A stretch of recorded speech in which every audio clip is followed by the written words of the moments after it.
Selamat malam. Assalamualaikum warahmatullahi wabarakatuh.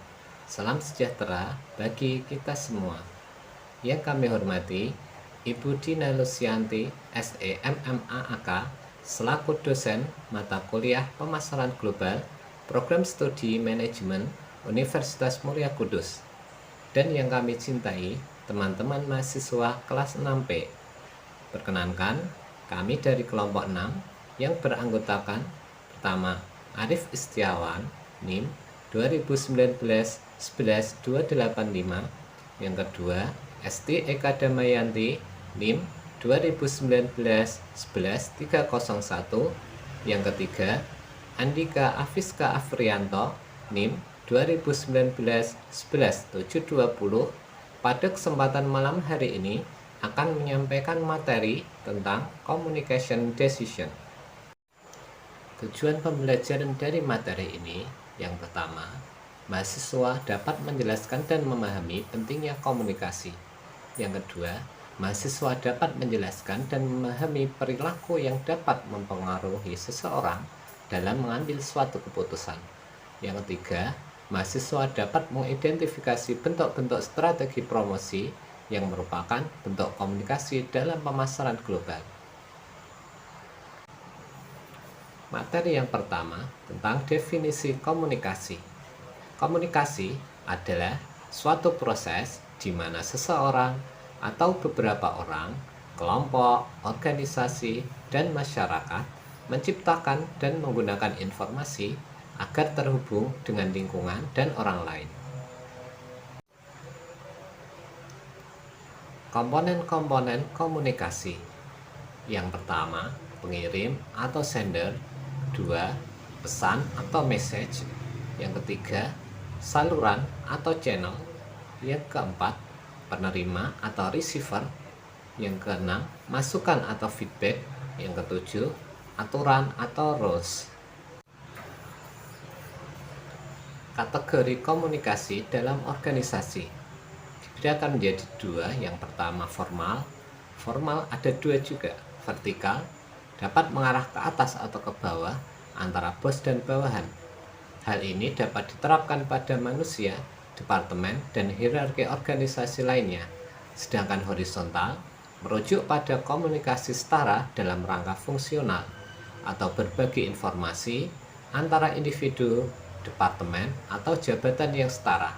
Sedangkan untuk yang informal, interaksi biasa tanpa memperdulikan hierarki atau jabatan.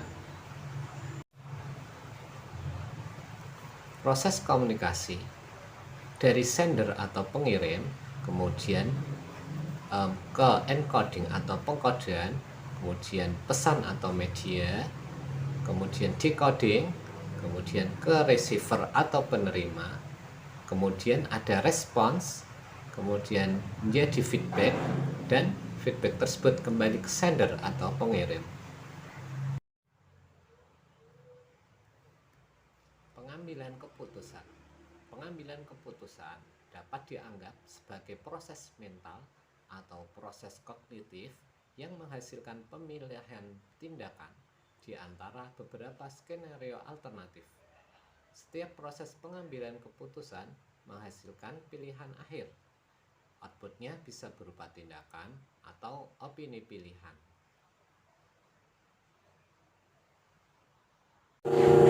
Baik, selanjutnya saya akan melanjutkan presentasi dari Mas Arif. Proses pengambilan keputusan. Yang pertama, tentukan garis besar tujuan Anda. Yang kedua, mengumpulkan semua data. Yang ketiga, brainstorm untuk mengembangkan alternatif. Selanjutnya, pro dan kontra setiap alternatif. Dan yang kelima, membuat keputusan. Yang keenam, mengambil tindakan. Dan yang terakhir, belajar dari dan merenungkan keputusan. Lalu konsep sentral komunikasi pemasaran. Yang pertama, segmentasi dan cakupan pangsa pasar sasaran. Yang kedua, uniformitas global. Yang ketiga, diferensiasi. Dan yang terakhir, customer service atau pelayanan pelanggan. Segmentasi dan cakupan pangsa pasar sasaran. Segmentasi dan cakupan pangsa pasar sasaran perlu berubah orientasinya dari yang semula berskala dosmet domestik nasional menjadi berskala lintas nasional dan global. Plotter berpendapat bahwa salah satu strategi yang tepat untuk menembus situasi persaingan global adalah dengan memfokuskan perhatian pada suatu daerah tertentu yang potensial dan aman. Uniformitas global. Strategi komunikasi pemasaran yang diarahkan kepada upaya menembus situasi persaingan dalam era pasar global menuntut adanya pola uniformitas atau keseragaman yang relatif berskala global atau universal dalam beberapa aspek.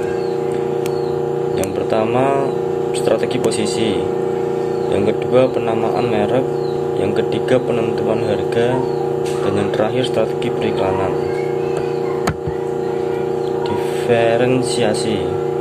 Pola diferensiasi berdasarkan kondisi pangsa pasar di kawasan tertentu akan efektif dan efisien apabila dirancang dengan menerapkan pola regionalisasi atau diterapkan di daerah-daerah tertentu. Aspek-aspek komunikasi pemasaran perlu mengikuti pola diferensiasi ini, terutama meliputi A. Promosi penjualan, B. Pendekatan penjualan, C. Distribusi, dan D. Pelayanan konsumen. Customer service atau pelayanan pelanggan. Tujuannya adalah memelihara dan meningkatkan hubungan psikologis antara produsen dan pelanggan serta memantau berbagai keluhan dari para pelanggan. Pemeliharaan loyalitas dari para pelanggan perlu tetap dijaga agar mereka tidak beralih ke produk pesaing. Langkah-langkah mengembangkan komunikasi pemasaran yang efektif. Yang pertama, mengidentifikasi audiens yang dituju. Yang kedua, menentukan tujuan komunikasi tersebut. Yang ketiga, merancang pesan. Yang keempat, memilih saluran komunikasi. Selanjutnya, menentukan total anggaran promosi. Yang keenam, membuat keputusan atas bauran promosi atau marketing mix. Lalu selanjutnya, mengukur hasil promosi tersebut. Dan yang terakhir, mengelola dan mengkoordinasikan proses komunikasi pemasaran terintegrasi. Saya Esti Eka Damayanti, NIM 2019-11301. Saya akan melanjutkan presentasi dari Mas Andika, yaitu daya tarik periklanan dan karakteristik produk. Periklanan harus mengonsumsikan daya tarik yang relevan dan efektif dalam lingkungan pasar sasaran. Karena produk seringkali berada pada tahap yang berbeda dalam daur hidupnya di berbagai pasar nasional. Pemasar harus berusaha untuk mengenali situasi di mana terdapat potensi pengurangan biaya karena adanya efisiensi, hambatan terhadap standarisasi seperti perbedaan budaya, produk yang dapat memuaskan kebutuhan fungsional dan emosional yang serupa dalam budaya yang berbeda. Selanjutnya, menciptakan iklan. Yang pertama ada pengarahan seni. Pengarahan seni memperhatikan presentasi visual atau bahasa tubuh. Periklanan cetak dan disiarkan. Misalnya, Pepsi menggunakan 4 iklan komersial untuk menyampaikan tema periklanannya. Pengaturan dasar kaum remaja sedang bergembira dalam sebuah pesta atau di pantai untuk mencerminkan lingkungan fisik secara umum yang meliputi Amerika Utara, Amerika Selatan, Eropa, Afrika, dan Asia. Musik dalam iklan ini juga disesuaikan dengan 5 wilayah tadi. Yang kedua ada naskah. Naskah atau menulis teks sebuah iklan menjadi subjek yang diperdebatkan dalam lingkungan periklanan. Naskah harus relatif pendek dan tidak berisi bahasa pasaran atau idiom. Hal ini karena bahasa lain pasti memerlukan ungkapan yang lebih panjang untuk menyampaikan pesan, yaitu presentasi visual, gambar, dan ilustrasi yang lebih banyak. Selanjutnya, keputusan media global. Yang pertama, saran dan pembelanjaan media. Periklanan cetak masih merupakan sarana periklanan nomor 1 di kebanyakan negara. Pengguna surat kabar di seluruh dunia untuk periklanan cetak demikian bervariasi hingga hampir tidak membutuhkan penjelasan. Yang kedua, keputusan media. Ketersediaan televisi, surat kabar dan bentuk media elektronik dan media cetak yang lain bervariasi di seluruh dunia meskipun pasar di negara industri semakin mirip. Namun tetap ada peraturan yang menyangkut isi iklan dan bervariasi Dan terdapat periode menggunakan sampai 2 tahun dalam beberapa negara sebelum seseorang pemasang iklan dapat memperoleh waktu untuk penyiaran. Yang ketiga, memilih biro periklanan. Dalam memilih biro periklanan internasional, alternatifnya adalah memilih lokal dalam setiap pasar nasional atau yang mempunyai kantor domestik dan di luar negeri. Kriteria pemilihan harus didasarkan pada organisasi pemasaran dan pasar yang diliput oleh perusahaan yang menggunakannya. Bidang utama yang harus dipertimbangkan dalam memilih biro periklanan diantaranya, pertama, organisasi perusahaan, yaitu perusahaan yang terdesentralisasi mungkin memberikan kebebasan kepada anak perusahaan lokal untuk memilih. Yang kedua, ketanggapan nasional. Apakah biro di global sudah mengenal budaya lokal dan kebiasaan membeli di suatu negara tertentu, atau apakah harus ada pemilihan lokal? Yang ketiga, liputan wilayah. Apakah calon biro mencakup semua pasar relevan? Yang keempat, persepsi pembeli. Kesadaran merek seperti apa yang diinginkan oleh perusahaan dari proyek itu. Bila produk memerlukan identifikasi lokal yang kuat, sebaiknya dipilih biro nasional. Diskusi. Bagaimana suatu komunikasi dikatakan efektif? Bagaimana ukuran yang dapat dipakai untuk mengetahui promosi suatu produk sudah efektif? Dan bagaimana pemilihan strategi promosi yang tepat? Kesimpulan, komunikasi sangat diperlukan karena kita menggunakan komunikasi dalam berhubungan dengan manusia lain, menyampaikan ide dan buah pikiran, dan mempromosikan sesuatu. Seseorang dalam mengambil suatu keputusan dipengaruhi oleh nilai-nilai yang dimiliki, kepribadian, keberanian mengambil resiko, dan potensi ketidakcocokan dengan keputusan.